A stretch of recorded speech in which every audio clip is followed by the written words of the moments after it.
Okay, so the board is reconvening after closed session, and we will redo our roll call for the public portion of the meeting. Okay. Ms. Coyle? Here. Ms. Strohmeyer? Here. Mr. Armstrong? Here. Ms. Conover? Here. Ms. Hoover? Here. Ms. Redonio? Here. Mr. Price? Here. Okay, the first item on the agenda is Pledge of Allegiance. I pledge allegiance to the flag of the United States of America and to the republic for which it stands, one nation, under God, indivisible, with liberty and justice for all.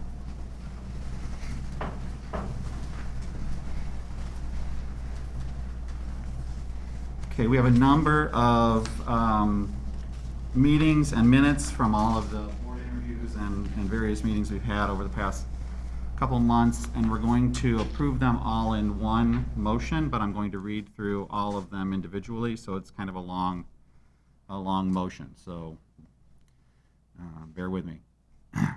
The chair will entertain a motion to approve the minutes of the June 16th, 2020 regular meeting of the Board of Education, the minutes of the first closed session of the June 16th, 2020 regular meeting of the Board of Education, the minutes of the second closed session of the June 16th, 2020 regular meeting of the Board of Education, the minutes of the July 7th, 2020 special meeting of the Board of Education, the minutes of the closed session of the July 7th, 2020 special meeting of the Board of Education, the minutes of the July 13th, 2020 special meeting of the Board of Education, the minutes of the closed session of the July 13th, 2020 special meeting of the Board of Education, the minutes of the July 20th, 2020 special meeting of the Board of Education, the minutes of the closed session of the July 20th, 2020 special meeting of the Board of Education, the minutes of the July 21st, 2020 regular meeting of the Board of Education,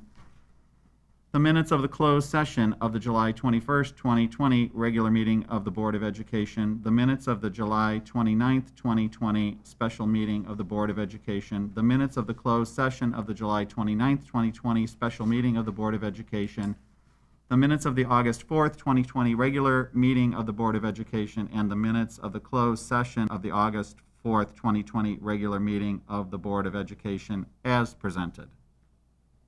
So moved. Second. Roll call, please.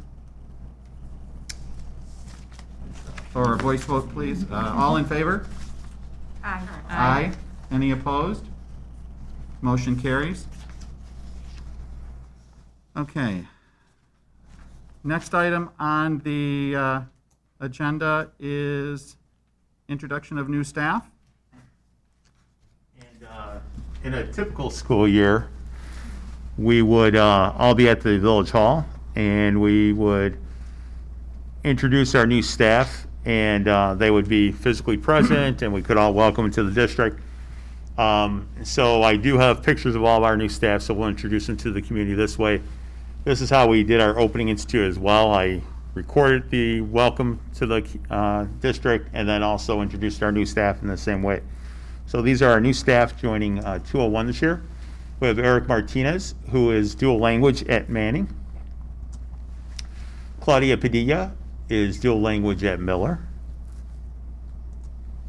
Mary Powell is kindergarten at Miller. Megan Kirkwoods is art at Westmont Junior High. Andrea Lett is dual language at Westmont Junior High. Brian Johnson is the instructional coach at the junior high.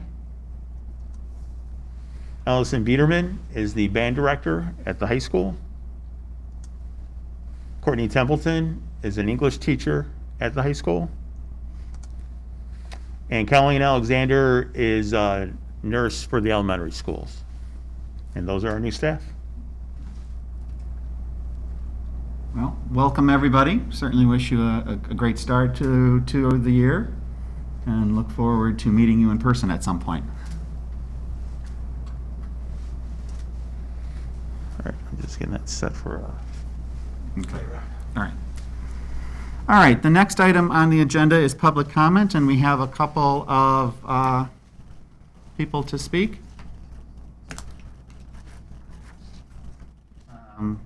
Michael Pavlik? Okay.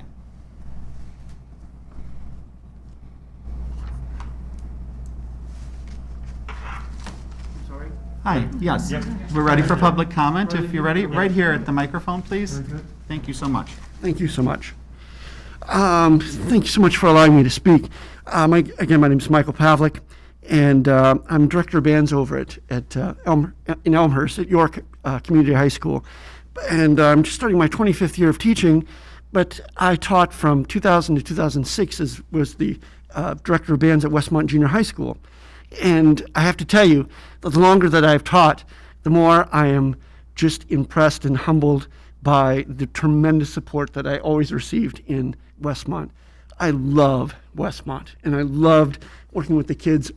I just want to thank you for your tremendous support that I experienced when I was here. So I'm here tonight to speak about the suspension of the band and choir program at the middle school or the junior high right now. And I want you to know that that is a hugely consequential decision. And from my 25 years of experience, I know that once a student stops playing their instrument, they probably won't pick it up again. And so this decision could be a kiss of death to the band program here that I so dearly, dearly love. My colleague Bill Riddle was the director of bands at Westmont for 18 years as well, and he feels the exact same way.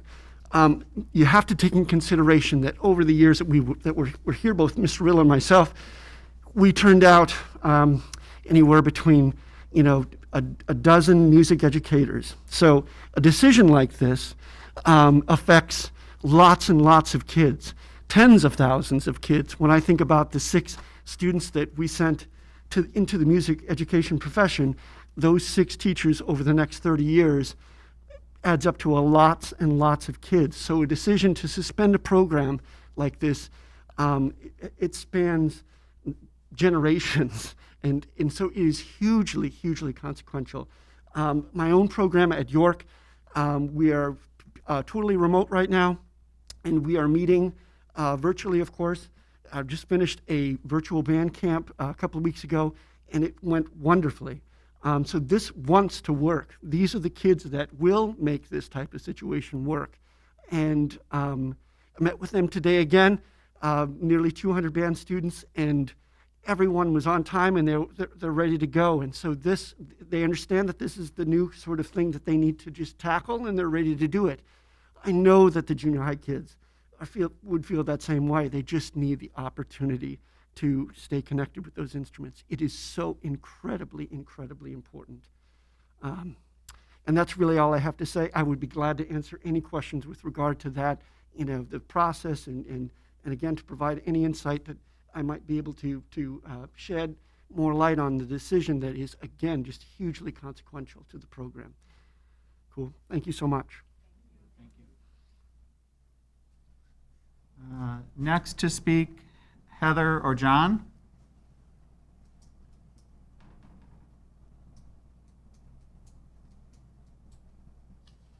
Heather Costell? Hi, I'm Heather Costell. I have some prepared remarks here. All right. On August 5th, we received an email from Mr. Jonek stating that he was working with Mr. Troyer to set up Westmont Junior High School's music program after the abrupt resignation of Mrs. Fisher. It specifically said we will not be having a typical traditional instrumental vocal and instrumental band program at this present time. In the days that followed, we learned that our 6th through 8th grade students enrolled in vocal or instrumental music would be automatically switched to a general music class for their elective.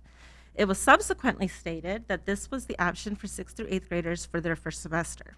I and many other parents are not on board with this decision and hope to persuade the board to take immediate action to rectify this situation or inform parents what steps are being taken to ensure that this is very temporary. My family may be slightly biased when it comes to the fine arts.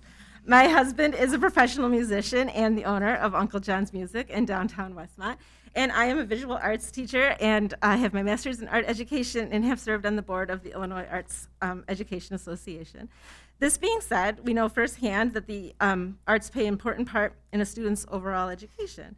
The arts are a core subject, and the junior high needs to start treating them as such. This summer, the Illinois State Board of Education put out the Illinois Priority Learning Standards for the 2020-2021 school year. These priority standards were given to educators so they know what to focus on and where to concentrate their teaching after the stay-at-home order last spring. These priority standards do not say not to have band if your teacher quits or that instrumental music is impossible during remote learning. It specifically says, we find that in this time of trauma on a national scale that has not been experienced for decades, our current students need the arts as a means of self-expression and a way to process any emotions they are experiencing at this time. Further, though it looks different now during a pandemic than it did before, we believe students need the opportunity to use the arts to communicate who they are, what they believe, and the experiences they are having to their peers and teachers. Beyond self-expression, we find that the arts provide students a mean for social connection. This is desperately needed by our students in a world that is physically distanced for their own safety. As an emphasis, it's rightly put on our students' social-emotional learning in the 2021 academic year. It is our hope that the virtual role the arts play in this will not be forgotten. Our students need the arts in their lives to not only survive the ways in which many of their lives have been upended, but to thrive. I know Mr. Troyer, the junior high vocal music teacher, is a fine educator. My student who was involved in the spring musical had a great time. However, a general music class can meet the fine arts goal on paper, but it is not the same, nor a substitution for band or a vocal music class. The social emotional connection that is such a priority this year is something band and choir students are able to carry with them through junior high and high school. Band camp, football games, concerts, competitions, field trips are not only exceptional educational opportunities, but these shared experiences create lifelong friends. Not having band has already had repercussions on the future of the junior high band program and will continue to have repercussions as these students move into high school.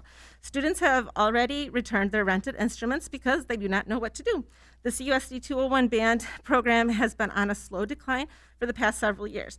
8 years ago, Westmont Junior High School changed their scheduling, and many parents do not realize that when a student enters 6th grade, they have to choose their elective. If you are a band kid, the only elective you get for 3 years of junior high is band. A beginning band and graduating 5th grader realizing that they will not get to take visual art or industrial tech or Spanish, etc., often does not continue with band, even if they've enjoyed it or want to continue. My children have all made that sacrifice because of band. They've all wanted to take the other classes too. Most students want the opportunity to experience the other electives and band. Even this year, with the band being canceled, parents were told it was too late for them to switch into one of the other exploratory classes. There are other issues with that schedule as well, but the point is the band numbers have declined over the past 8 years. Uncle John's Music has worked closely with the band directors for instrument rental and supplies, so we do have some firsthand knowledge. Again, this decision is a major blow to an already struggling program. The high school band program has had its own obstacles to overcome the last few years as well. 3 band directors in 4 years is not the groundwork for a stable program. However, hiring an experienced and quality band director and changing the position to full-time, having the full support of a thriving and organized Parent Boosters Association, and the support of the board and administration has kept the program going. As Mr. Balderman will gladly tell you, Westmont High School has become the reason people are moving and staying in Westmont, and it's time for the fine arts to become part of that equation. And that starts before these kids get to high school. Most parents and students already know going to the 2021 school year that there was not going to be a typical or traditional education for any subject. Completely eliminating a program is very drastic and unnecessary during remote learning, and I hope that the board will inform the community soon in how it intends to get the junior high band back together. Thank you. Thank you.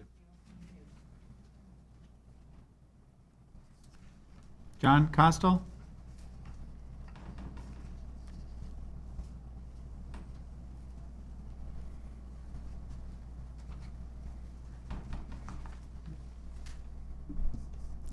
Hello. I'm John Costell, and as a parent of 2 junior high students and a musician myself, I am concerned that the junior high school is not continuing band this year. The way I understand it, they are not looking to replace the former band director. This is a grave mistake that will not only affect this year's students, but the program as a whole, both junior high and the high school, for years to come. We are at a point where it is very important to take steps to build up the program with so much change happening. The high school program has taken many hits in the past few years, going through 3 teacher changes. Without a band at the junior high, many students will not be motivated to continue their instrument studies, and it will be hard for them to return after a year or two, and most likely will not continue. Even with COVID safety measures and precautions in place, it's imperative to keep the band program running using innovative technology. We need to hire a new band teacher that can implement these strategies. Besides the obvious use of Zoom for online teaching, we can use Smart Music, which is a web-based suite of music education tools that support efficient practice, helping musicians to develop and grow. With Smart Music, students can work on their methods and ensemble parts. The program can help correct errors and provide accountability. Students will be given weekly assignments to work on and send recordings to their teacher, who in turn can provide feedback, suggestions, and positive reinforcement. This can be done using Zoom, video conferencing, or the exchange of video recordings. The band can also meet together as a group using Zoom to discuss what they're working on and to work together. I know of other districts using Zoom to play together, and even though it's not a traditional sense, the pride of being together in the group will also have a positive effect and sense of belonging on the students. Thank you.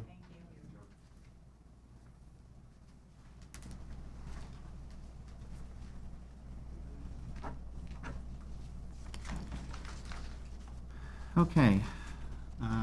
Next item on the agenda is the consent agenda.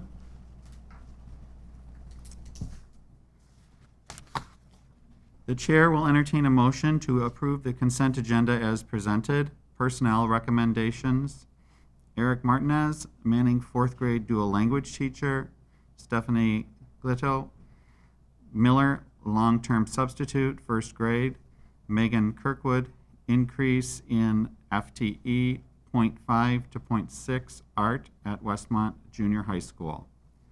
Item 2, ratification of July 2020 regular payroll. Item 3, approval of August 2020 expenditure report. Item 4, renewal of self-workers' compensation insurance. Item 5, approval of Westmont High School pool rental with Academy Bullets as presented, and authorize Kimberly Anderson to execute the contract. Does anyone have any questions or would like any particular item pulled from the consent agenda for individual consideration? Okay, if not, the chair will entertain a motion. So moved. Second? Roll call, please. Ms. Strohmeyer? Yes. Mr. Armstrong? Yes. Ms. Conover? Yes. Ms. Hoover? Yes. Ms. Redonio? Yes. Mr. Price? Yes. Ms. Coyle? Yes. Okay, next item is information and discussion update on 2020-2021 school year.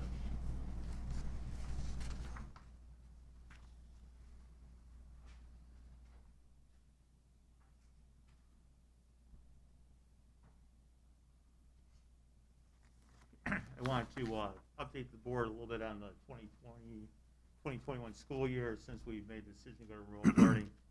And then also talk a little about the transition later on this school year.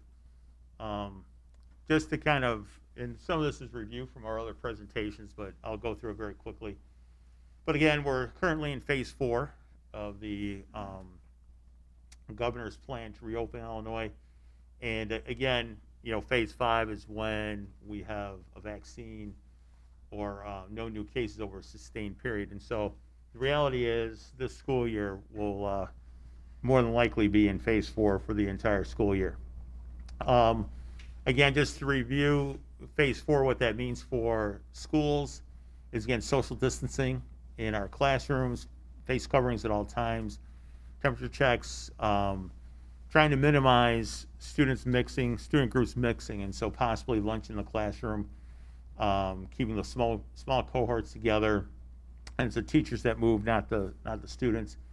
And then again, the auditoriums, cafeterias, those types of spaces are, you try not to use those because you're limited to 50 people in a space. And then other considerations as we're working through this school year, we know that some parents will not be comfortable sending their children when we go to a hybrid model. We have some staff, and we have identified many of those staff members who, due to their own health concerns, or somebody that lives in the home, being in person is not an option for them. And then again, right now we're assessing students to see where they're at. And then we know that the DuPage County Health Department may also impose restrictions. Again, what we're focused on is the health and safety of our students and staff. That's our #1 priority. Again, we want whether it's remote or in person, it needs to be high quality, engaging. We're also acknowledging that we need to focus on the social emotional needs of our students, and having that consistency and stability for our students and staff. This again is the reason why we made the decision to go to remote learning. Again, we have a high percentage of our families, and we will be surveying families again as the October gets closer to see where parents are at. Again, we're working through all those staff members who indicated that they may not be able to be in person. And then again, it's right now we're trying to solve the issue of having both a high quality remote and in-person learning. And the next discussion item, staffing, I'll address that a little bit. And then the other thing that is occurring is we keep getting additional guidelines. And so July 23rd, we got something August 4th. And even now, working with DuPage County Public Health, there are other things that we're learning and shape our decision making. This is updated from the last time we met in terms of what districts were planning. And as the openings of schools became, were closer, many districts then, you can see many of them that originally were in person have now transitioned to remote. And there's still a couple of elementary districts that are still doing a hybrid in-person remote. But for the most part, almost all the public schools in the area have opted for remote at this time. Some it's similar to us until the beginning of August. Some it's the end of the first quarter. There's a couple that's taking it all the way for the first semester. Our transition plan again, this current week we started with our students. So phase 1 for us, the weeks of August 24th and 31st, students are in remote. And then when we get to the third week, that's when we're going to start identifying those targeted groups that we'll be bringing into the schools on Tuesdays and Thursdays. Each school has a data team. They'll be taking a look at the students, how they're performing academically, social emotional needs, and make that decision as to who they'll be bringing in. Phase 3, we start to increase the number of days we're bringing students in. And then as we approach that October 1st, that's when we'll start to transition more students. So we're bringing the students in so that they can get acclimated again to the school setting. And then with week 5, then we would be doing a hybrid model, in person Monday, Tuesday, Thursday, Friday, and then remote on Wednesday. This is new. We've been having meetings with the DuPage County Public Health Department, the superintendents of DuPage County. And we've been trying to get some guidance as to what are some metrics that we can be looking at. And not that this is the only metrics. And so this is all tentative. We met last Friday, we met on Monday, and then we have one more meeting Friday to review all this and give feedback. And then it'll go public, and then we can share it publicly, and it may get tweaked a little bit. But basically the way DuPage County Public Health, they're taking the data from the Illinois Department of Public Health, and they're right now there's 3 levels: minimum transmission, moderate transmission, substantial transmission. And then you can see the metrics that they're looking at: the weekly counts per 100,000, the overall case numbers, if they're increasing. They're also looking at the youth counts, because now we have more information, more data on school-age students, and they're spreading the COVID-19, the weekly positivity test, and then 2 or more neighboring counties. And for DuPage, the counties they look at are Will and Kane. Those are considered and Cook are neighboring counties. When you're in yellow, that basically means that in person, again, social distancing, mask, all those types of things. Moderate, that's when you can start, again, it's you can have in person, social distancing. The tricky part with the, the next slide will show you what it means for the different school situations. The way that this will work, though, is that it only takes one metric in a certain color range to move the county into that level. So, for instance, right now, most recently, DuPage County has had weekly counts of 71 in that neighborhood per 100,000. So that's in the orange. So that would move DuPage County into the orange or to the moderate transmission. If the positivity rate gets above 8%, or if we get above 100 for the per 100,000 count, all it takes is one metric and you'd bump into the substantial transmission. You stay at a certain level for 2 weeks before you can drop to a lower level. So you have to maintain numbers for 2 weeks before that happens. And then the other piece too is the counties, and right now Kane and Will have been in orange, and so there are neighboring counties, and so that impacts our ratings as well. And so this will start to give us some idea of the metrics that we need to look at. And then in terms of, this is the slide that tells you kind of what it means for your, whether you're remote or in person. Again, at the minimal, you'd be in person and 6 feet distancing, mask. And then with all the options, and this is from the ISB, with all the options, there's a remote learning option that we need to provide our families. If you're in the orange, then it's still the social distancing. The tough piece here is the interaction, no interaction between cohorts. And so if you think of a typical high school model and the way typically our junior high operates, a cohort would be a group of students that stay together pretty much for the entire day. So you're thinking about self-contained elementary school, so all your first graders stay together in their room. Teachers may come and go, but the students stay together. That model starts to fall apart at the high school and junior high model. So we are talking to the DuPage County Public Health about that, and if they're, how we can look at those cohorts, because being in the orange, if we operate with this type of guidance, it'll be difficult for us to transition our high school and our junior high without limiting the cohorts. Now, some high schools are talking about, they're getting creative, and they're talking about, well, what if the students just spent their time with the one teacher in one class for a period of time, and then you knock out a couple of classes, and then you take on the next couple of classes, similar to like some universities that are on quarters, that type of a schedule. So it's going to take a little creativity. The other challenge is always going to be busing as well.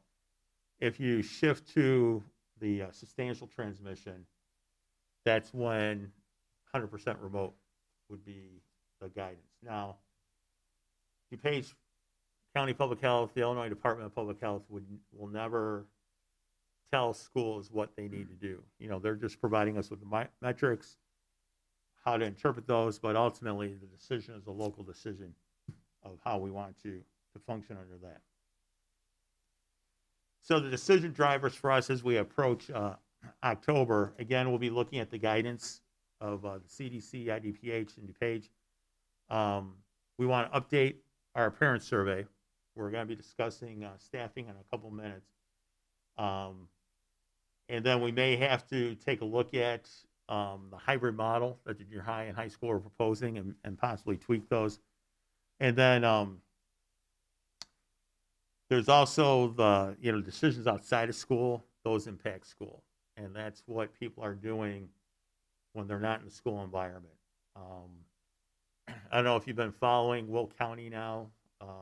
They have tighter constraints, and a lot of that is revolving around, people were not wearing masks, people were not following some of the guidelines, and so that's what creates the spikes.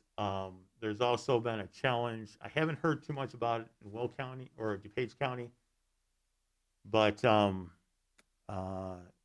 some counties are experiencing a challenge doing the contact tracing because people don't want to, tell on somebody or, get somebody in trouble. And so, knowing who we need to quarantine at a given time, that's critical. And so if people aren't forthcoming who they were in contact with, then it's difficult to know, who needs to be quarantined. And that also helps to stop the spread. So, again, during this time, people need to wear masks, they need to social distance, wash your hands, all those things. And the better that we're doing those things, the greater probability that we'll be able to resume in-person learning. Any questions?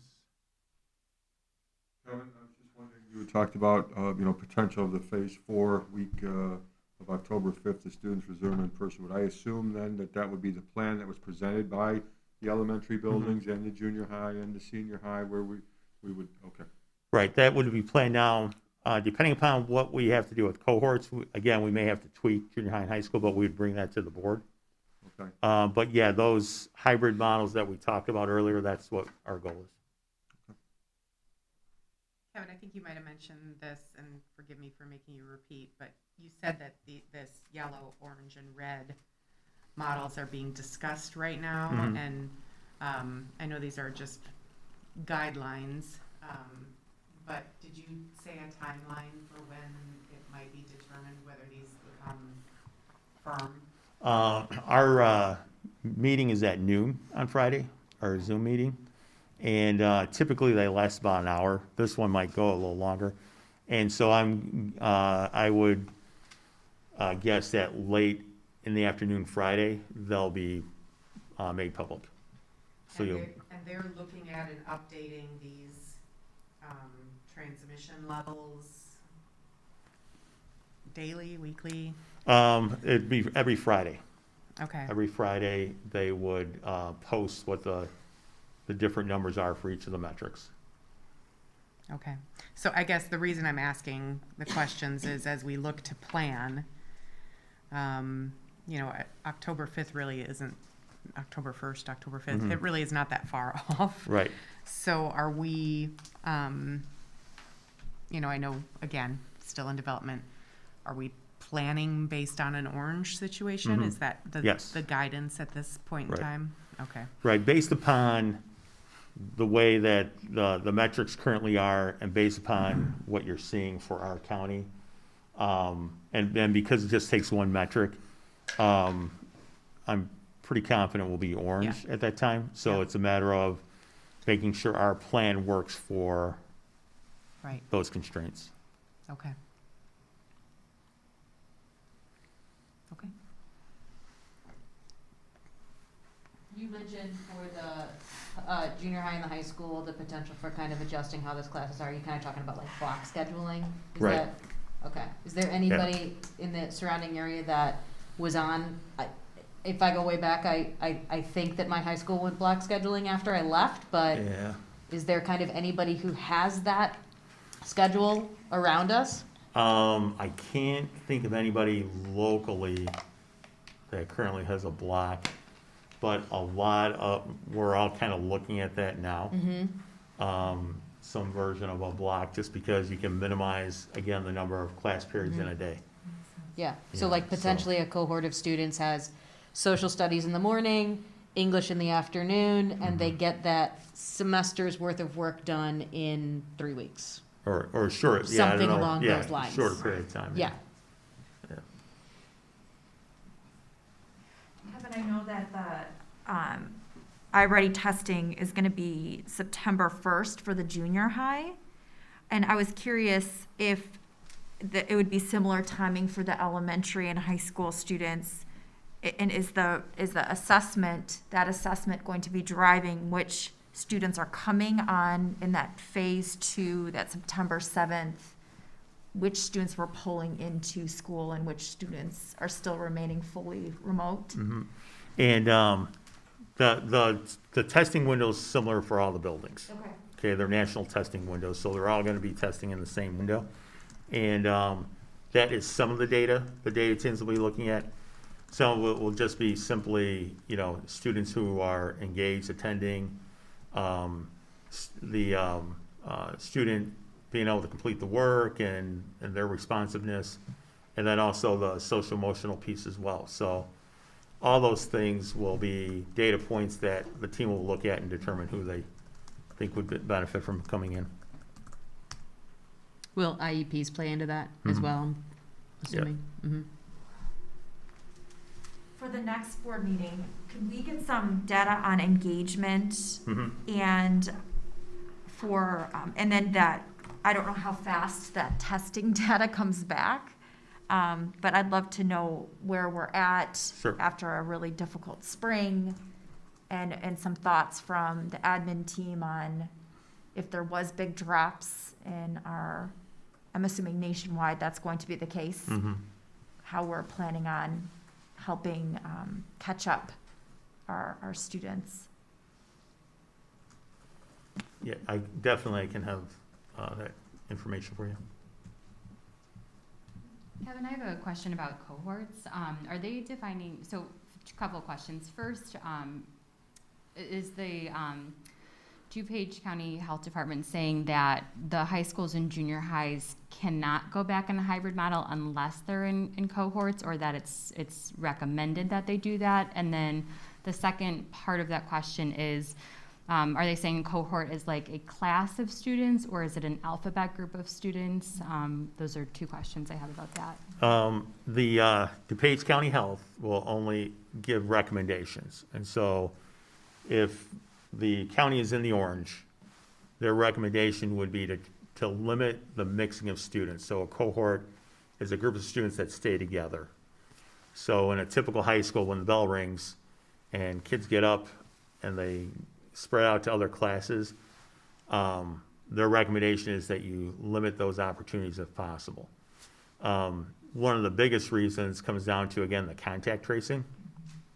And so, if a student is only in, 2-3 classes in a day, and they're with, the high school had their class sizes down to about 12. So they're coming in contact with, let's say, 36 students during that time.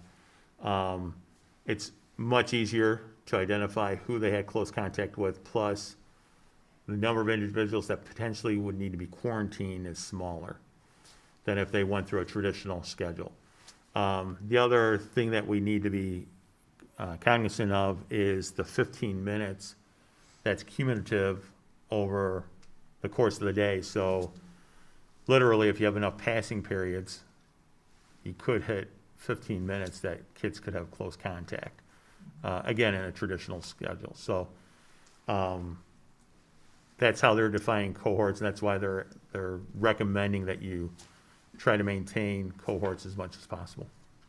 And then one last question just about the block schedule. Is there any kind of research being done about different types of block schedules? I know that one concern with the model that was mentioned is the learning loss that takes place if you have, all of your math one semester and don't have any right. for the following semester and summer. And I think these kids are already struggling a little bit as far as achievement given what happened in the spring. Yeah, so yes, the high school you know, we're gonna be looking at different models to see what makes the most amount of sense for our students. So can I ask another clarifying question about the survey?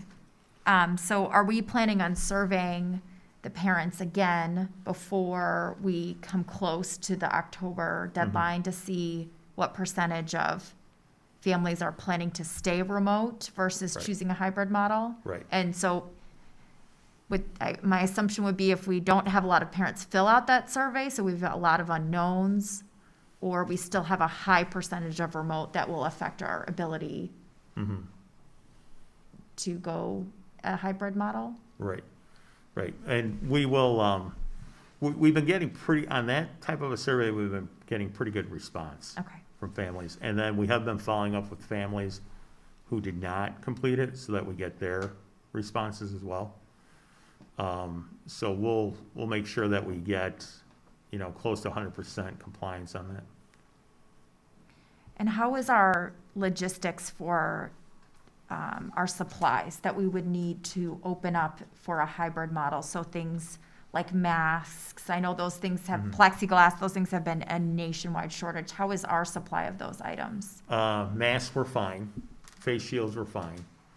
The last time we talked to Joe Smith about like disinfectants and those types of things, prior to going remote, we had, until December, we had a supply, plus we had other orders in the queue. So we're probably not going through the cleaning supplies as quickly being on remote, so that timeline's probably being extended out. And then plexiglass, we are able to get plexiglass. Joe Smith's been buying sheets of it and then cutting it to the size that we need. And so he has been able to get plexiglass. That's great. Is there a plan to update the teacher survey at all with?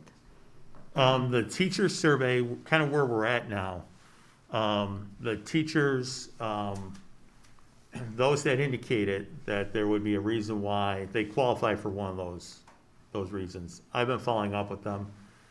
If it's a medical, I need something from their doctor that says that yes, indeed, they're being treated for a condition that makes them more vulnerable. So those people were able to work with them and have them work remotely. The childcare issues, that can be a reason, but it's not a reason why necessarily somebody would not be required to be in person. And I think those people that indicated that they've been able to resolve that piece, and so I don't anticipate that being an issue. So we're able to, and if anybody didn't fill out the survey, then they will need to contact me and go through that process before anybody would be allowed to be remote. Where are our staff now? So are staff teaching from home or from school based on their preference? Right now, similar to the first week everybody was in. Most teachers are in person. There are some that, you know, qualify for being remote. We're transitioning the staff the same way that the students. So the first couple of weeks, the staff self-select 2 days that they're in the building, and the other days they're remote. And then when we ramp up to 4 days, then the staff are in 4 days. So similar to how the students ramp up. And what's their kind of comfort level with so far? It varies. Some of the staff are fine as long as, you know, masks, protocols are being followed. Some people are a little bit more anxious about it, so it just varies. Are they for the most part sharing rooms, or like one teacher, one room, they One- kind of have their own space? Right, one teacher, one room. Okay. They occasionally, there may be a team meeting, and most of the time it's happening Zoom. They're still, even if they're all in the building, they're doing Zoom meetings. If there are two people, they're making sure that they're socially distanced.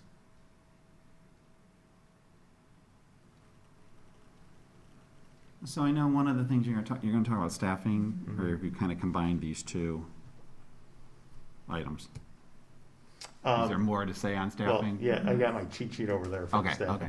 So I still am, I mean, I'm still thinking about this a little bit from the last meeting when I mentioned it. It's like, isn't it possible for a teacher to remote into a specific classroom using Zoom or something and having, if they have concerns or they have a medical reason or whatever, and still have in-person learning guided by a teacher who is remote, instead of vice versa, where the students are remote and the teachers are at school. It could be the other way around, or the teacher could be in the building and remoting into the classroom.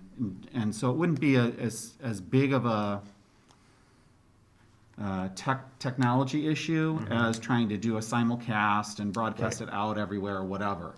So it's something to consider, I guess, or think about and see if that's any kind of feasibility to that.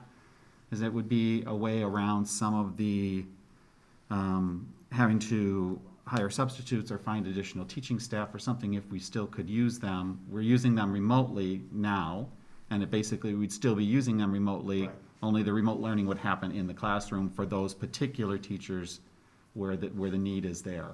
Right. So, And that is, when we, transition, that is part of the discussion we're having, and that is impacting some of the staffing decisions. In some cases, we'd be hiring additional teaching assistants who would supervise the classroom while the teacher is remote. okay, But then in other situations, when you have to have both, you have to be able to support both in-person and remote, we may need to hire somebody, more so on the remote end than it is on the in-person end, if that makes sense.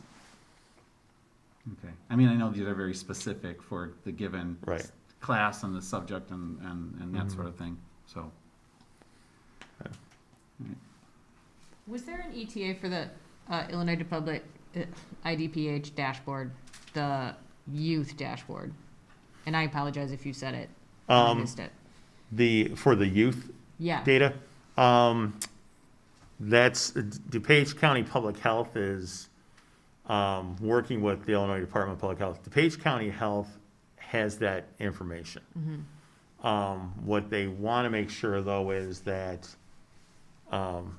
they're being told that the IDPH is also going to have that metric, and they don't want to have their metric being a little bit different than the IDPH. So if the IDPH doesn't start sharing that data, then DuPage will start sharing their own data for DuPage. Got one more question, sorry. So how will the planning process look over this next month as we look towards moving towards hybrid, or if, let's say, the governor shuts down the state and we know for sure we're not going to be able to move to a hybrid if we're in that red zone? How will the planning process, if it looks like we're going to have an extended time of remote learning?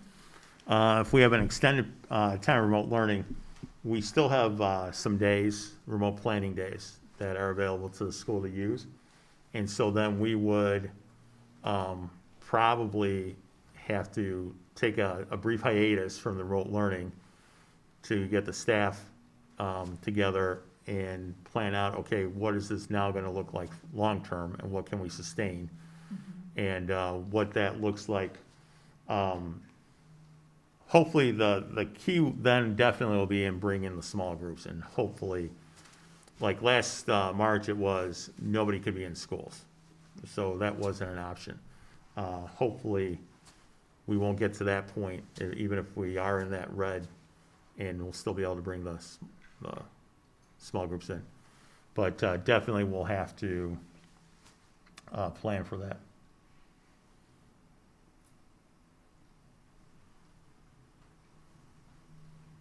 Okay, any other comments or questions on the 2020-2021 school year update? Sorry, one more. Did Will County go into red today? Or are they? They went into red. Okay. They're, well, again, they're region, because they're Kankakee and Will. Okay. And I believe they had sustained number of days of over 8% positivity. and that bumped them into the red. So who else, so for Orange, 2 or more neighboring counties in Orange, once in the last 4 weeks, okay. And Kane and will have been in the orange. Okay. And who are the rest of our neighboring counties? I believe Cook would be the other Okay. county.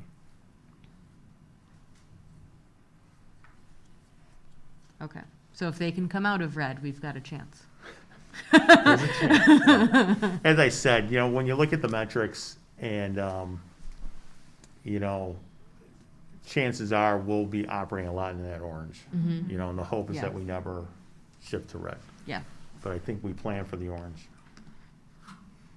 Which that was our plan. Our Right. hybrid plan fits really nicely into orange. Right. Into orange.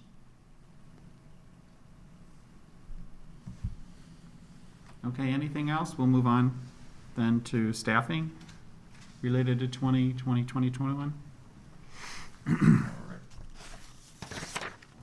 And then one of the things we've been doing as an admin team, again, as we've been identifying those staff who would need to be remote, is seeing in order to get to that hybrid remote model, what our staffing needs. Now, this is, again, absent the conversation about, okay, if we really need to try to sustain cohorts, what does that look like? But for the early childhood program, basically a teaching assistant is what the early childhood program would need. Manning Elementary, Lindsay thinks, again, because of trying to do the dual language remote and in person, dual language teacher, dual language teaching assistant, and then a special ed resource teacher. Tim's still looking at his building. He really doesn't anticipate needing a significant increase in staff, but he wants to, review the staffing and make sure that he's not overlooking anything. Westmont Junior High would need 1 teacher. Now, I will say on the heels of the parent comment, that's not banned, but we will be,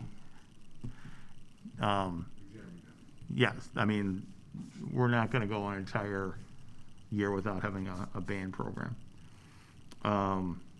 Westmont High School, most of their issues are the teacher needs to be remote. And so this is, Jill, what you're suggesting. This is picking up a couple teacher assistants who would be in a classroom with a group of students while the teacher is the one zooming in and providing the instruction. Student services, we hired 1 elementary nurse. We still need to hire another elementary nurse. And then we currently are down 2 custodians. These 2 custodians are in addition to, because with the cleaning demands, and then even we're finding this out, even though we're on remote, you're finding this out, somebody, a family member tests positive. So now that person has to be off of work until they get tested. And so all of a sudden you're down another person that you didn't anticipate being down. And so that's what it looks like right now. But again, those numbers could fluctuate a little bit as we, look at the metrics and then continue the planning. So Kevin, talk me through this a little bit. How does this work? I mean, obviously, we're in a situation right now that is unique and hopefully temporary. We don't know how long temporary is. Teaching assistants, I'm a little more familiar with how we can make that a little more fluid, but how does that work when you hire a teacher? Knowing that in a couple of years, this situation might resolve itself and we won't need this level of staffing. Like, how do we deal with that in the, in this process? With the, with teachers, it's, anytime you have to reduce, reduction in force, it's by seniority. And again, with, para now, teachers based upon their evaluations are placed into different groupings. And so it's the least senior teacher in the lowest group that would be ripped first. And so you would, you know, if you hire teachers this year, there's a possibility you want to need those teachers next year. I mean, there is that possibility. And so you would be, you know, typically the newest hired is the person that is right. And have we run any, Kim, have we run any like basic financials on if we were to move forward with this level of staffing even for this year? About $750,000 with that salary. Okay, thank you. Yep. Is the, just to clarify, so my assumption is that if there is a teacher that cannot work because of a health condition, they can't report to duty, that they would be on like a FMLA, like an unpaid leave for the year. So we're not paying their salary, but we're paying another teacher's salary to replace them temporarily? Or is this additional staffing we need to meet the space requirements? And so regardless of who's coming back or not coming back into a hybrid model, we need to hire this just to get the right ratios of students? Right. This is so that we have the right numbers, the ratios, and then that we're also able to support remote and in person. Okay. So that's right. That's why we'd be hiring the staff. The staff. If somebody were to contract the virus and be able to teach remotely or perform their duties remotely, then they can continue working. In the instance where that person, because of their symptoms, is not able to work, then that's somebody who would go through their sick leave and then possibly have to go on FMLA.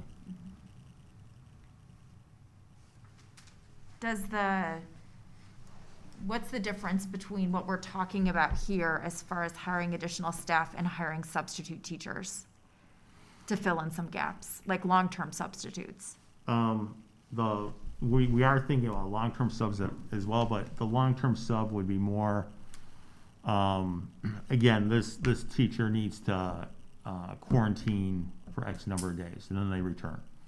Or this teacher, again, it's just a matter, they have to be off until they get the negative COVID test. And so the long-term sub is just somebody that we can fit in spots as needed. This staff would actually have like a dedicated group of students that they're working with long-term. So I'm sorry, my brain is not working. So for example, for Manning Elementary, the need is one dual language teacher. So we need one more dual language teacher than we have currently to meet the needs of remote plus hybrid. Right. Okay, got it.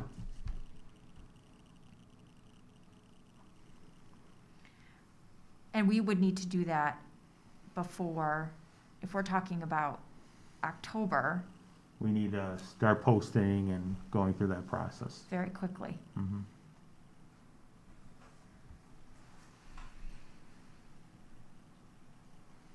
Would they have a short contract just for the school year, to Laura's point? Well,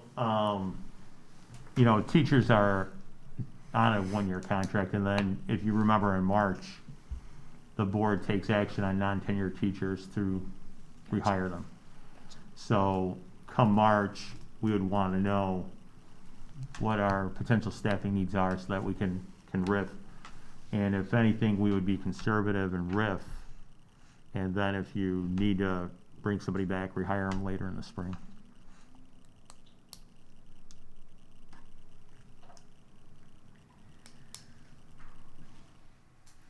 Are these numbers assuming the high level of amount of parents that we're planning to do remote? Right, it's based upon, if we go with the original responses, Yep. yeah, that's what this is based on. And this is not inclusive of everybody who was just brought on. Correct. Okay. And can you help me understand the difference between certifications, whatever it may be, between a TA and a teacher? The teacher has the teaching licensure, so they went through a four-year college program that had the teacher preparation as part of it. And so they have their licensure, they've taken the exams they need and so forth. For TAs can have, I believe a TA is 2 years of college, or TAs can have a high school diploma, and then there's a qualifying exam that they can take. And so they receive also a licensure from the state, but it's to be a teaching assistant. And teaching assistants can supervise students, but they can't provide instruction.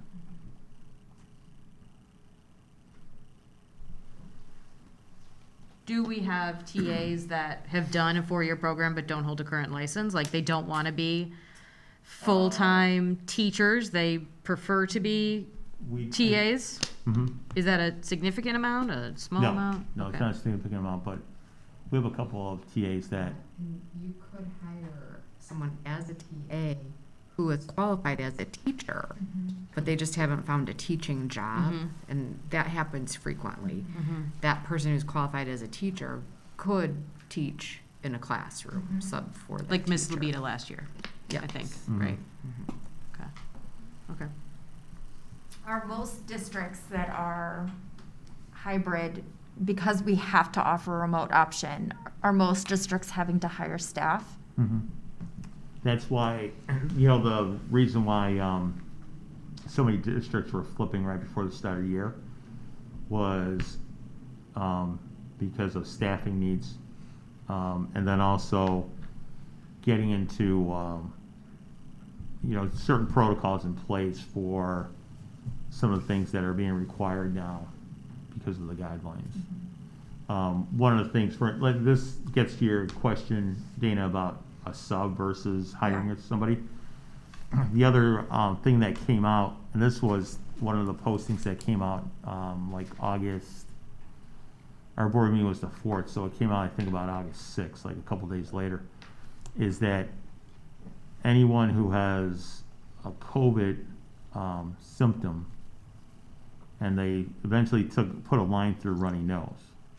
But if you're nauseous, if you have a headache, if different things like that, the student needs to go home, and any siblings, and a staff member needs to go home, and they need to remain home until either they are tested or they're evaluated by a physician, and the physician indicates that this is something, this is seasonal allergies, something other than COVID-19. And so there's the possibility, you start looking at that, there's the possibility that either a staff member doesn't come in because they woke up with one of those things, and so then you need somebody to cover that class. And that's one symptom. Right. Could people, is it possible to like preemptively, like I know, and I'm thinking of this from a student perspective, my son has seasonal allergies, so I know, like, he's got that diagnosis. Can I, put that note in his file for March of next year when his nose starts running, and that's okay. He doesn't, so then he gets his runny nose on, March 3rd instead of March 10th or whatever that may be, and then we've already got a note in his file and we know that it's allergies. Is that possible? Yeah, that's possible. Folks who suffer from migraines, thinking of a wide variety, Right. because you get a runny nose and a headache for a whole heck of a lot of stuff. Yeah. But the other statement you made is doctors know that they are evaluated, and they can also Right. bring that in. Right. Are we concerned about the ability to hire? I mean, some of the teachers that we need to hire are very specialized. So a dual language teacher, a dual language aide, and a special education teacher are hard to find, that require special education and certification. So how realistic is our ability to hire in time to start on time? All we can do is post and see what the applicants are. I mean, even when we hired Eric Martinez, he was late in the summer, but we still had candidates to choose from. So, you know, some, I know one district had several people resign right before the start of the school year, so there could be people who are looking. CPS typically starts later, and so sometimes there are teachers that would normally teach for CPS, but it's an opportunity to teach in another district, so they'll apply, so. Have other districts started posting? Like, where are we at? We're all kind of at the same point, because we're all kind of working off the same timelines. Some districts have delayed their start because of it, so they pushed their start back until after Labor Day. Other districts start when we did, but we're all kind of balling remote right now, trying to fill in all these pieces so that we can transition. And what's like the start to finish timeline typically for, like, from posting a job to, because we are, call it 5 weeks out from October 1st. Right. Typically, the posting is up for 10 days, and you can start interviewing before then. And then once you go through the interview process, that can be done over a couple of days depending upon the number of candidates. And then they have to go through, you know, criminal background check, those types of things. The ROE has picked up their pace. It was running about 2 weeks, but they've gotten, it's been done quicker. And so, you know, you can get somebody hired in 10 days, you know, if you have the right candidates and, you know, you move through it. And then we can always, assuming that they have all their credentials, criminal background check and so forth, we can get that person working in the district pending board approval. So we're not tied to just waiting until a board meeting to have somebody start.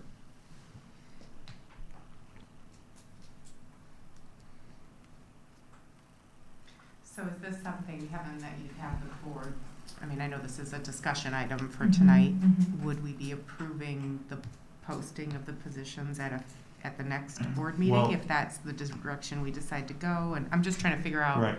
What the I need process at is. this point right now is, you know, the appetite of the board to go ahead and start looking for candidates. So if the board thinks that, you know, they understand that there's a cost involved. And if the board, you know, if the consensus of the board is, yes, we need to start looking for these positions, then tomorrow we start the process.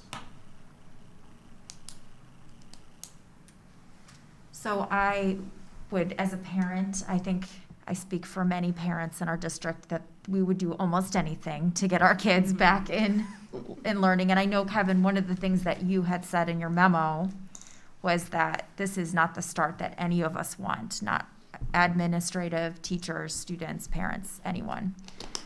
I think it's important to move forward safely and how we can.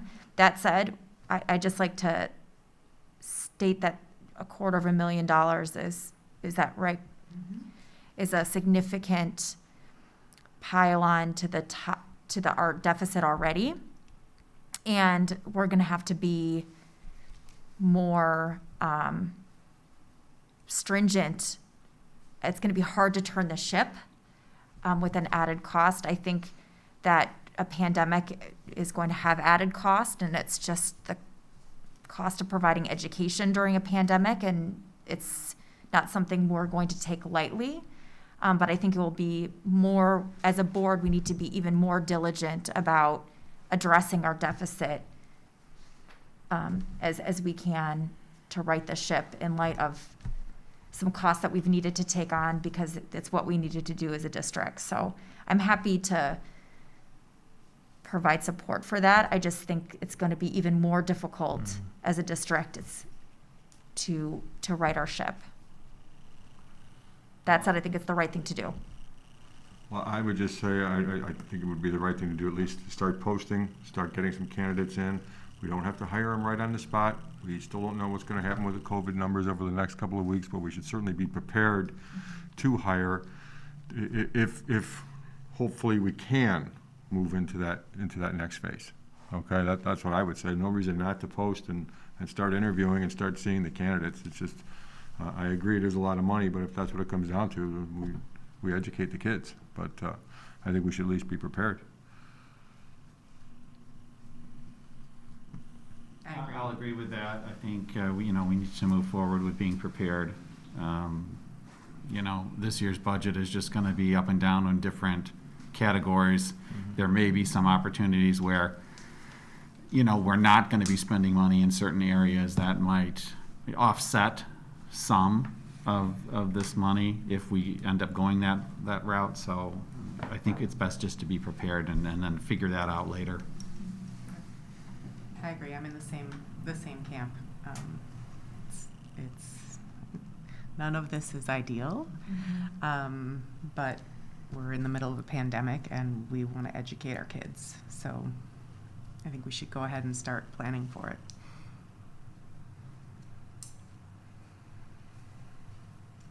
I also agree. I mean, I think, as the memo says, it's a fluid situation. I think, and we just don't have a lot of time. And so if we keep ruminating on it, we're going to run out of time, and then we're going to be in an even stickier situation in a few weeks when October 5th is here. Yep. So.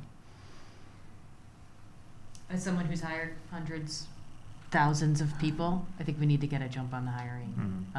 I know that it might cost us more this year, and we'll certainly not be the only school district in this situation. And our budget and our deficit is something that we have to figure out, but it is versus this a longer term solution. And right now we need to make our community feel safe. We need to make our staff feel safe. We need to feel safe sending our kids to school, or not, or sending them remote, whatever you may choose. But yeah, I think time is of the essence, especially from a staffing perspective, for us to get a jump on this. If we hire and we hit the red and we don't meet these staff, what happens in that situation? Is it just a sunk cost? How does that work? Well, it depends on the position. Non-certified with 30 days notice can be released. Certified staff, though, that's somebody that you would have on until the end of the year. Okay. Athena, did you have? No, I echo, everyone's sentiments. I think it's, time to move forward. We have a plan. We have guidelines to, keep in mind, and not to foreclose them, but keeping those, all in mind as we move forward. But I think we do have to move forward with at least posting and hopefully hiring additional staff. I just have one other thing to add, one other thought about it. I think, again, post as soon as we possibly can, given the time of the year and the timeline, but also to just consider at what point, though, when it says the personnel needs may increase, is there kind of a cutoff, or at what point, we just need too many people, and what happens then? So just, having that foresight, I think, would be really important. Yeah. So it looks like 2 certified staff that would be needed. The remainder would be Non-certified. non-certified. Or is it 3? A dual language teacher. Language. Special Special education. it's The three special special education ed. teacher as well, yes. So 3. Yeah, 3. And arguably, we could probably utilize them if we were in red for the 100% hybrid. I mean, they could end up, Yeah. Yeah, filling in sorry. spots. 100 red, 100% remote, yes. Thank you.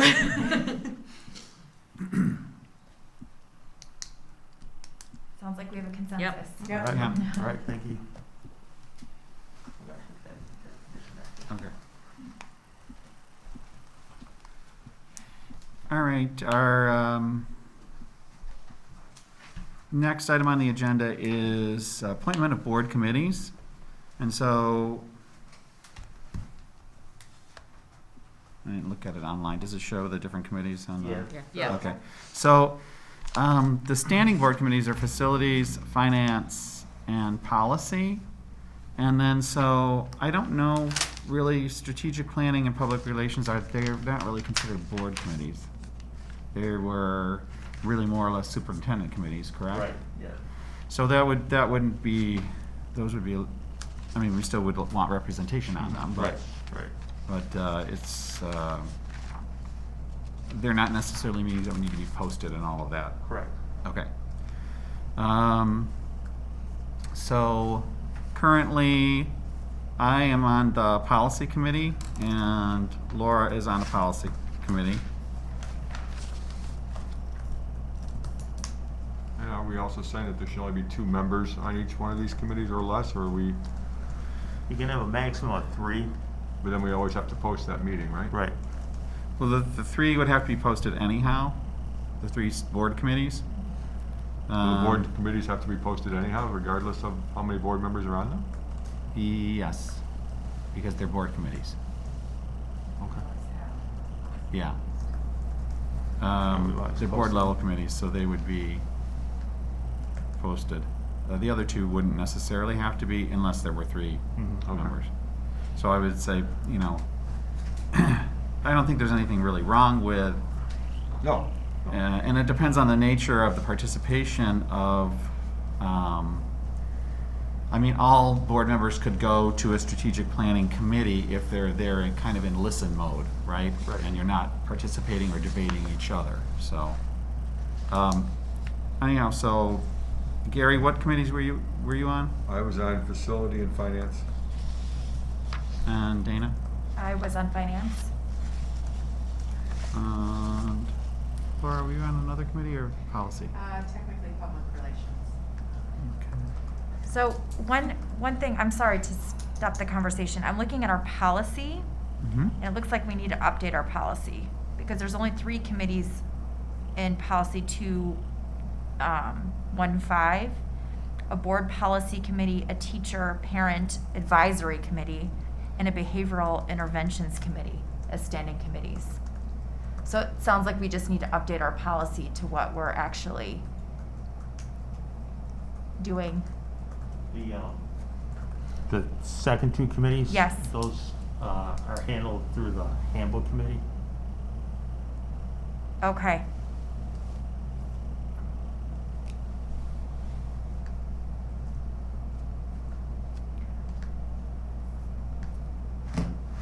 And a board member doesn't sit on those. Does a board member sit on the handbook committee? I don't think so. Not that we need to. I don't know that we do. Not that we need right to. now. It says No. nothing in this policy limits the authority of the superintendent or designee to create and use committees to report to him or other staff members, so we can create whatever we want. I just think this policy is outdated and we should update it. What are you looking at right now, Dana? Policy 2, it's a committee policy under our board policies. Under the board policies? Yep. Okay, that's what I was Yep, trying to sorry. figure out which, yeah, okay.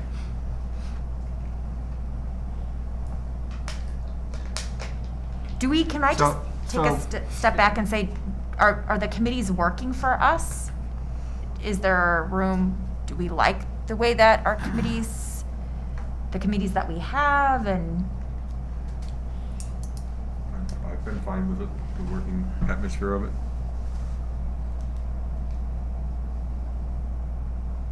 I mean, I guess I feel like there's some reporting out items that we could adjust with the committees, but I feel like at least the 3 standing board committees are committees we need. But I think, we could probably, in our board retreat or whatever we're gonna call that, we could probably discuss like, how are we informing each other of what happens on each of the committee meetings, and how are we making, doing reports out on what happened in the last policy meeting and what's happening in the finance committee meeting, et cetera. Yeah, I mean, so typically the policy committee is pretty well defined as far as we review the policies and then they show up on the board agenda for the board to review. So we just kind of do a pre-review, and if there's anything that's a red flag that the committee says, oh no, we better get some more input from our attorney on this particular policy, or we'd like to add something different here, then we kind of send it back at that point. So it's kind of a pre-review, and most of the policies are already come to us pretty much ready to use, so they're just reviewed and then moved forward. So that's kind of that reporting out that you're talking about. The other two Right. committees meet once or twice a year, and again, it's a similar function to kind of get a pre-review on some of the things having to do with facilities and finance before it then comes to the whole board. And that's always attached to the board docs, but I understand we want to talk about at the board retreat, I'm happy to do that. Yeah. Okay, or whatever we're gonna call that, but Right, that's fine, right. okay? Yep. I liked, I have no issue, I asked that loaded question, but I really am fine with the three. I think sometimes it's good to pause though and just say, Right. we've been doing this forever and is this what best serves us? Right. I really liked your thought, Kevin. I believe you had updated us about there being a standing meeting time. Did I dream that or? No. So that we had standard meeting times. I know for finance it's been difficult for us to find a time, and so I really liked that standing meeting. Right, I think, I can put together a committee calendar, because if you look at the year, it's cyclical, and so, typically Kim has finance committee meetings that revolve around the building of the budget, the levy, those types of things. So typically the finance committee would meet, Kim reviews that information with the finance committee before taking it to the board.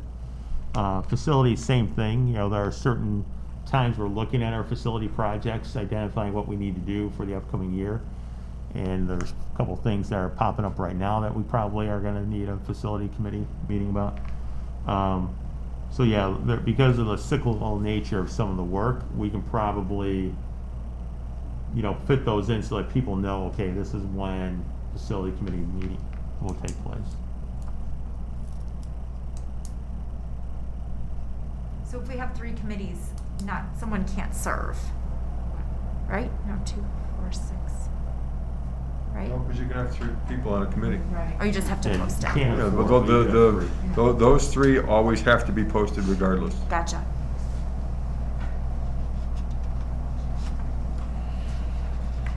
Okay, so as far as facilities, finance, and policy, we have 2 on policy already, unless one of us wanted to drop off. I don't particularly want to drop off. I'm fine staying unless someone, someone can So, still join, I guess. Yeah, someone could join that if they want to, on the policy committee. We have 2 on the finance, we have 1 on facilities, and then public relations is really a superintendent's committee, and strategic planning would also be a superintendent's committee. So I think we could look for some participation on those 2.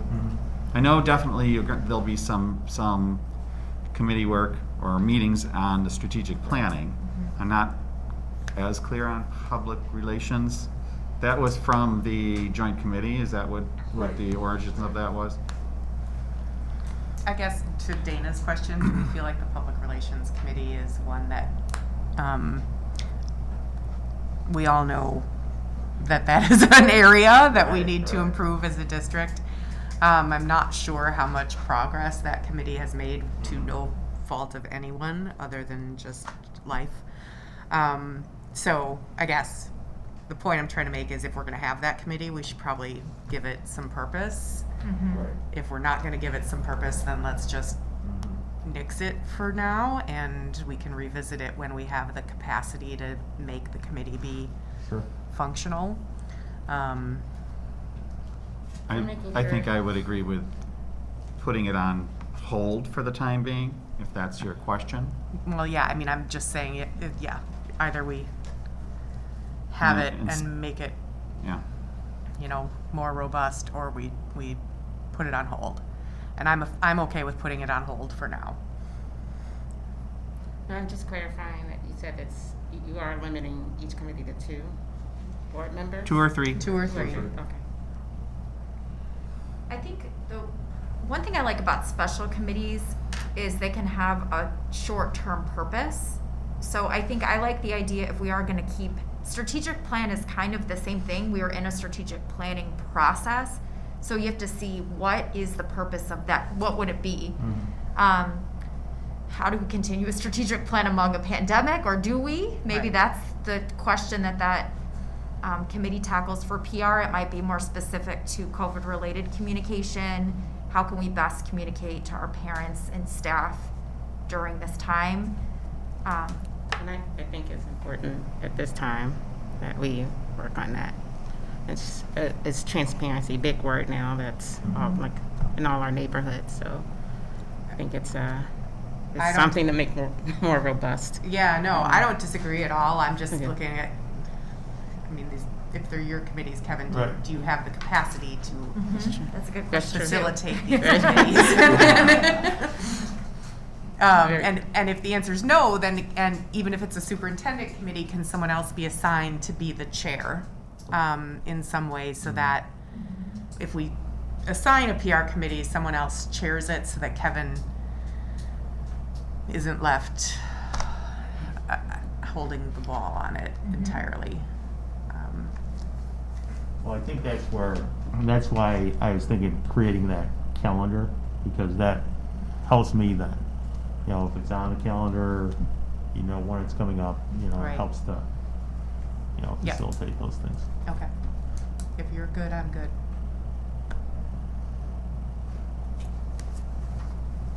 So if it's there's room on the facilities committee for one or two more, one on the finance, one on the policy. Why don't we do the standing board committees first? Yeah. And I think the strategic committee is that a larger group, and you just want to make sure that there are board members that attend the meetings that you have with the larger group? Or is it a specific, like just a meeting with board members about strategic planning? Initially, it's the larger group as we develop the plan. Going forward, then, periodically meeting with the board representatives on the data for the various metrics. And then prior to, again, a board meeting and having the full discussion. But, Okay. I think it would be helpful if once we have the plan in place, having those periodic check-ins with the committee. Okay. All right, volunteers for strategic planning. I'd be happy to go with that, yeah. Okay, I'm sorry, Jennifer? Jess. Okay. Jess. And Adina, were you Adina? shaking your hand? Yes. Okay. Anybody else? I want to join all the committees. I know, Dana, I looked at you like, I know both of us are like, sit on your hands, sit on your hands. Don't do it. I think there's an option. I mean, if the committee meeting rolls around, there's two members on it, and somebody wants to sit in on it, I think there's not You really. can always sit in on a meeting whenever you want to. Yeah. Yeah. Okay, so that, and does anyone want to join facilities committee? You would be with Gary. I'll join facilities. Okay.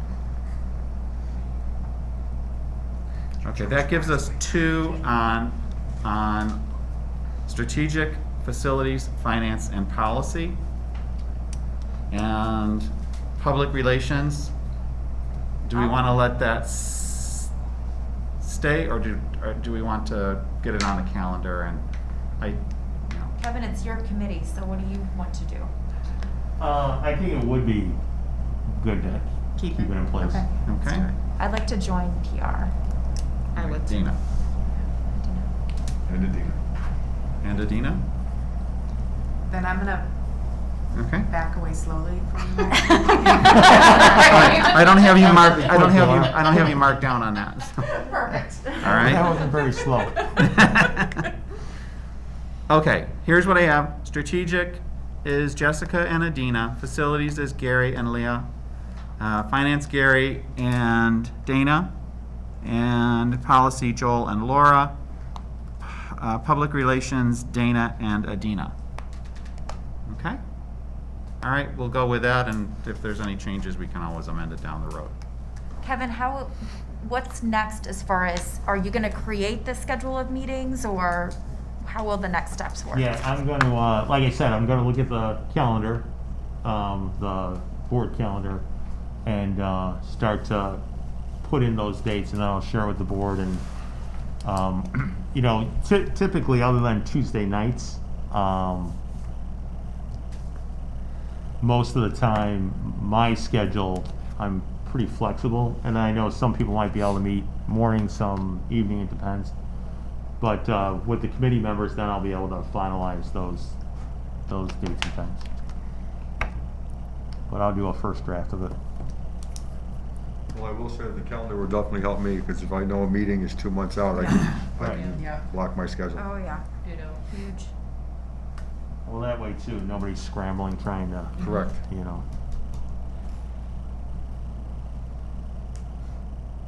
Okay, any other comments, questions on the board committees? Okay, then we'll move forward with the presentation of monthly financial statements. Okay, I'm gonna spend a couple extra minutes because of the new board members, and then please feel free at another point in time to call me and we can go over the financials and things like that. So we'll start first with the comparison, the budget comparison report. So what that is we look at the revenues and expenditures by fund. So and the major funds, the education, the O&M, which also has, we put in the life safety as well, and impact fees in there, and then the transportation fund, and look at the revenues and then the expenditures, and look at the last 3 years history and then the current history, and then have a 3-year average. So that I look at to make sure like our revenues and expenditures seem reasonable and how they compare to the prior years. If they're off, why might that be? So that's what that first report is. Then the budget evaluation. So that's where I kind of go through and tell you what's happened for the month, and maybe where we at, why things might look different from one year to the next. So we'll start out, as a month of May, we received $353,000 from the state. So we received money for grants and for our evidence-based funding. And so that's what that money is for that we received from the state. So there's $307,000 of fiscal year 20 payments that were vouchered but not released. So the state has given us like an IOU and said, hey, we owe you this money, but the treasurer has not processed those EFT transfers yet. So the state owes the district for the third quarter mandated categoricals.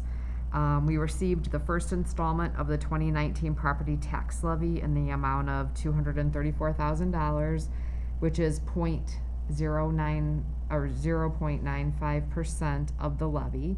So last year we received 2.21% of the levy. We anticipated that this first payment would probably be lower, again, because of the COVID-19 things and people maybe having lost their jobs and not making their tax payments early. So again, historically, the district had not received tax payments in May. So this is the third year that we've received them, and so that appears to be the new trend. So that happened when they changed some of the legislation with property taxes and whether they were deductible or not. And so people had made early payments. We weren't sure if that was going to continue. So this is the third year in a row that that has happened.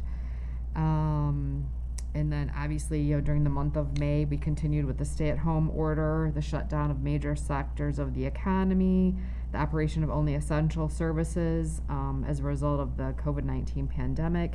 Obviously, unemployment continued to grow, turmoil in the financial markets, and the financial position of the state is of concern and still is of concern. Revenues, and this is where if you look at that budget comparison report, revenues are comparable to the prior year averages for the education and tort funds. We received $218,000 of fiscal year 20 payments, and $120,000 of that is our evidence-based funding. So that's like the flat amount that we get from the state. It used to be what was considered general state aid, but that's basically our per pupil funding that we receive from the state. And there are $171,000 of fiscal year 20 payments vouchered, but they have not been paid to the district at this time. And then revenues in the O&M fund are comparable to the prior years. In the transportation fund, revenues fluctuate from year to year, and you can see that the percentage of revenue receipts vary greatly over the different years. It's based on the timing of state payments. Sometimes the state is very far behind in sending those transportations. Some years they've caught up, and so it varies all over the place. So we did receive $135,000 of our, so it was a second mandated categorical during the month. State still owes us for the third quarter in the amount of $135,000.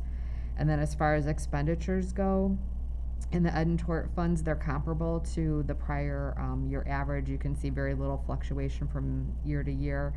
In the O&M fund, again, that varies quite a bit based on the type of projects we do and things like that.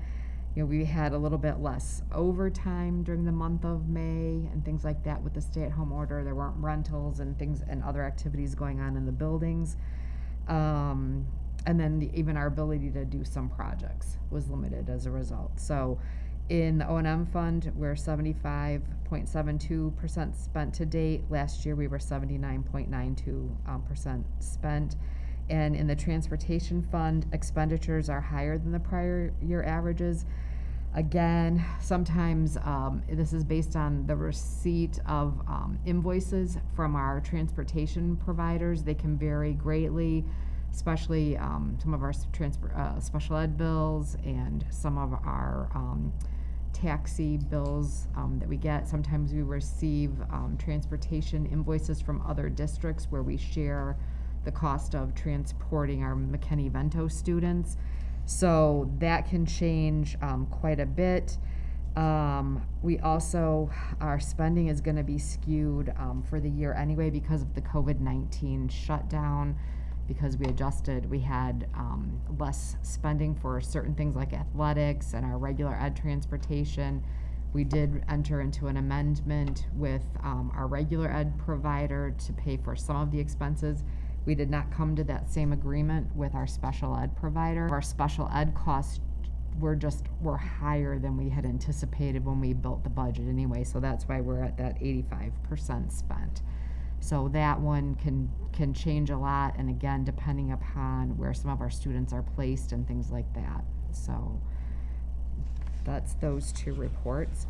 Then there's student activity report. So those are all the clubs and the different athletic organizations and things like that that happen through the different schools. It's organized by school, and it just shows the spending for the year to date for those different clubs and activities. Then we have the statement of position, which gives a picture of our assets and liabilities for the year. Our fund balance shows us where we are in terms for the overall year. So you see at May, we had a beginning fund balance at July 1 of $19.9 million. As of the end of May, our ending fund balance is $10.3 million overall. That's typical because we receive all of our revenue. The majority of our revenue is tax revenue. We start receiving that for the year. So we start receiving in May. We get a little bit in June, we get some more in July, August, and then pretty much by the end of September, we have the majority of our tax revenue. So we get the majority of our revenue at the beginning of the year, and that's the money that we have to spend over the course of the year. And so that's why you'll see higher fund balances at the beginning of the fiscal year versus toward the end. That's normal. You'll see this go back up at the end of June. This will pop up because we will have received tax revenue. So, and then there's an investment schedule that's also attached. And that just tells you the different balances that we have in different funds out there. Some are designated for specific purposes. So we have $9.8 million of our money invested earning interest for the district. And we earned $308,000 of interest through the end of May, which was nice because interest rates were better than I had projected, so that's great. You won't see that kind of investment earnings for fiscal year 21 because rates are pretty much near zero. So, and then typically we have a lunch report, but Francesca does the May and June combined, so we'll have that at the next board meeting. Does anybody have questions? Are most of our placements remote right now? The private placements, yes. So our expenditures for transportation for those placements are pretty high generally. Ours, yes. I would expect that those transportation costs, I mean, obviously we're still paying tuition towards those private placements, but Right. the tuition cost, at least for this month. The tuition comes out of the ed fund. Yep. And then, but our, and it was in the board update, our transportation providers have come back to us and they are looking for some form of compensation. So I'll be bringing that to you at a future point to decide if that's something that we want to do. So Is that similar to what last year where we had the amendments to the contract. So this is not just our bus companies, but our private taxis and Just things the like bus that? companies Okay. right now have done that. But the majority of our special ed students are transported by Sunrise. Okay. So it is one of our bus companies. Okay.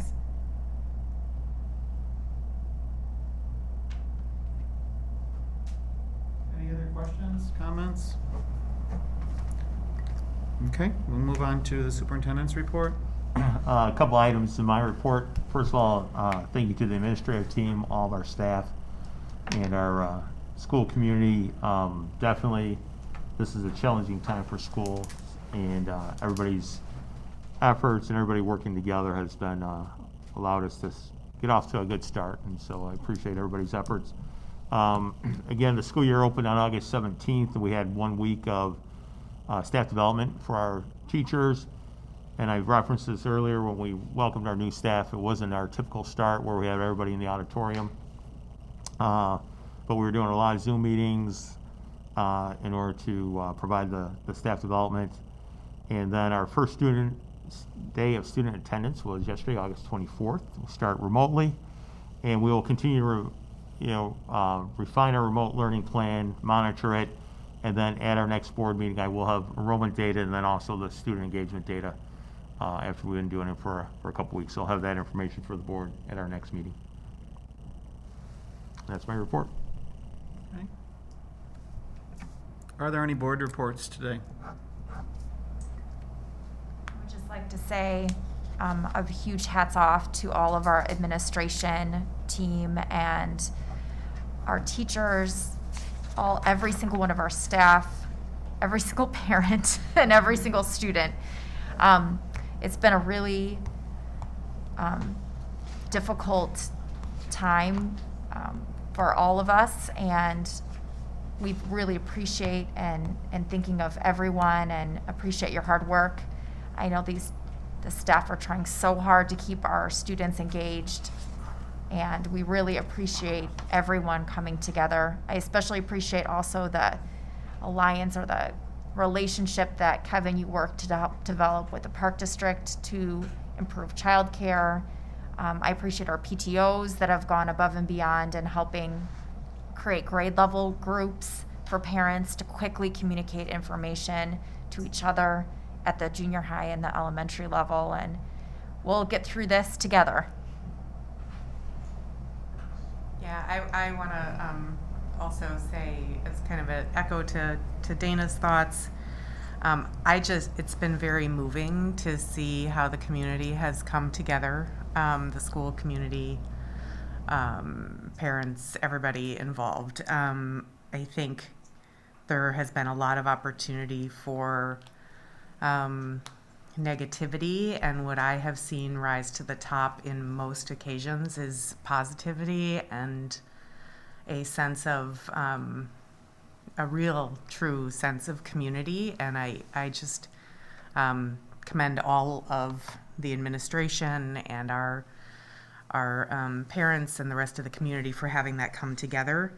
I mean, I'd be missing something if I didn't acknowledge that obviously there has been some frustration and anger in the community. And I would just encourage people who are frustrated and angry to realize that we all are frustrated and angry, and know that there's a make sure that your anger is placed in the right direction.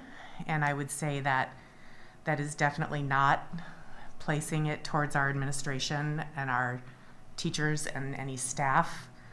They are working tirelessly and doing everything they can to make sure that this very unique situation is a success.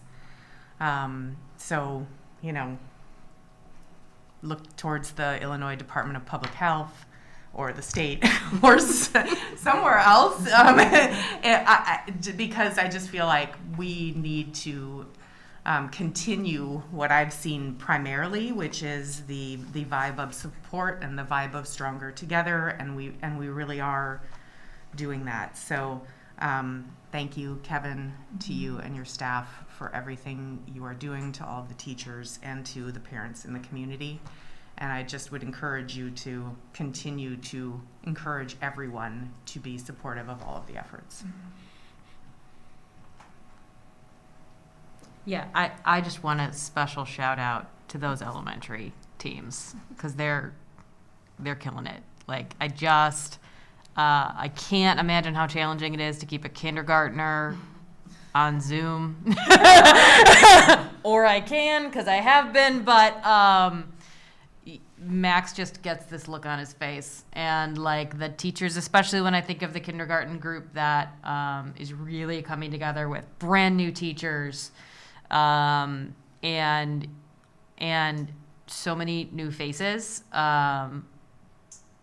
They're killing it. Like they really are. And Max stays engaged, and he's the king of non-engagement. And getting to see all of his teachers in different faces every morning has been amazing. And the communication has been really exceptional. I've gotten answers at 9:30 at night,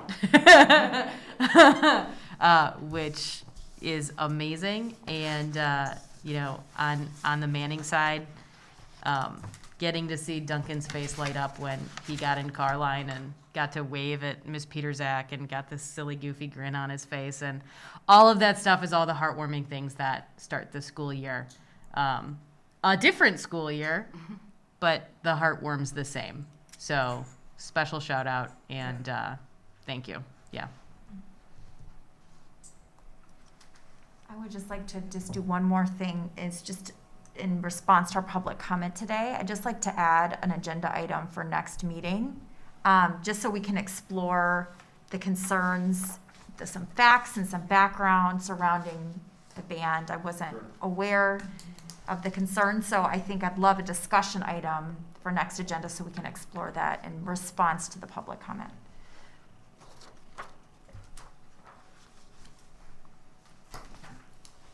Okay, thank you, everybody. Anything else? Okay, any public comment?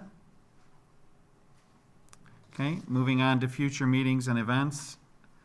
We have Westmont Junior High School Back to School Night, which will be held in the parking lot September 1st at 6 p.m. And then they have an alternate, a rain date of September 9th. I'm assuming 6 p.m. as well. Westmont Junior High School Picture Day, which will be held in the gym September 1st at 5 p.m. Westmont High School Open House, which will be a virtual open house, September 2nd at 6:30. Manning Elementary School Curriculum Night, which will be virtual, September 3rd at 6 p.m. There'll be no school on Labor Day, Monday, September 7th. Miller Elementary School Virtual Curriculum Night will be September 8th at 6 p.m., and our next school board meeting will be September 8th at 7 p.m. With that, the chair will entertain a motion to enter closed session to discuss collective bargaining, sale and lease of property, and personnel issues. So moved.